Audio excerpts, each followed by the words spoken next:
Reforms for the everyday woman, child, and tree. I focused and broke down my project into 3 sections: women, children, and conservation. The 19th Amendment at the turn of the 20th century gave women the right to vote. After well over 50 years of protesting, speaking, and working hard to make a change, everything paid off for the women suffragists. Aside from giving women the right to vote and providing a sense of equality, I believe the feeling of accomplishment of getting what women have worked for after so long is a positive thing. It shows that Americans in general can make a change. Now women could express their feelings in voting and could have a better sense of equality. The next topic on my timeline is children. Child labor reforms at the turn of the 20th century saved many children from injury and poor pay for too many hours. In 1904, with the forming of the National Child Labor Committee, the campaign for federal child labor law reforms became aggressive. Earlier in the late 1830s, a few laws were passed for child labor, but were said to be rarely enforced. For example, in 1836, Massachusetts passed a law saying that any children under 15 working in factories had to attend school for at least 3 months each year. It wasn't until 1938 that the minimum age of workers is enforced by federal law. I believe that children not being able to work saved them from injury and possible death and provided better opportunities to go to school, exercise, and experience culture. Next is conservation. President Roosevelt's concern for the environment affected many people in America.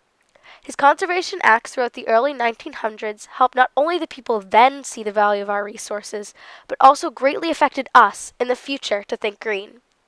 It has improved America's lives by making us aware of how much resources we use and helping us protect some of them for our future generations to have. Now I'm going to talk about these reforms in today's time. And now back to women. The 19th Amendment is still definitely in place. Every adult woman I know votes in presidential elections as well as local elections. My own mother is an example. In modern-day America, women take pride in their ability to share their opinion. Children today.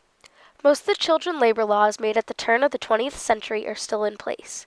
This is with the exception of a few laws which were declared unconstitutional, revised, passed, and declared unconstitutional again. And here I'm talking about a specific law passed for the first time in 1916. An example of child labor laws in the 21st century can be seen just by talking to a class of middle school students.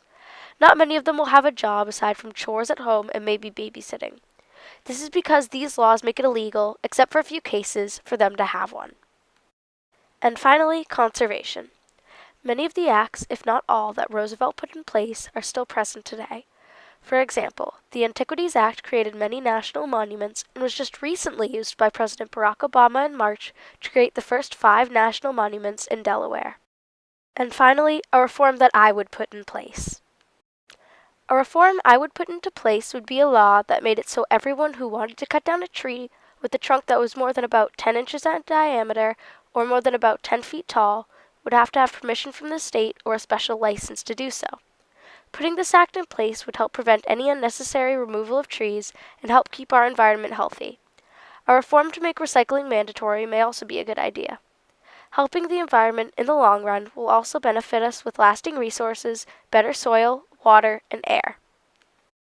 Thank you for watching my presentation on the reforms for the everyday women, children, and trees.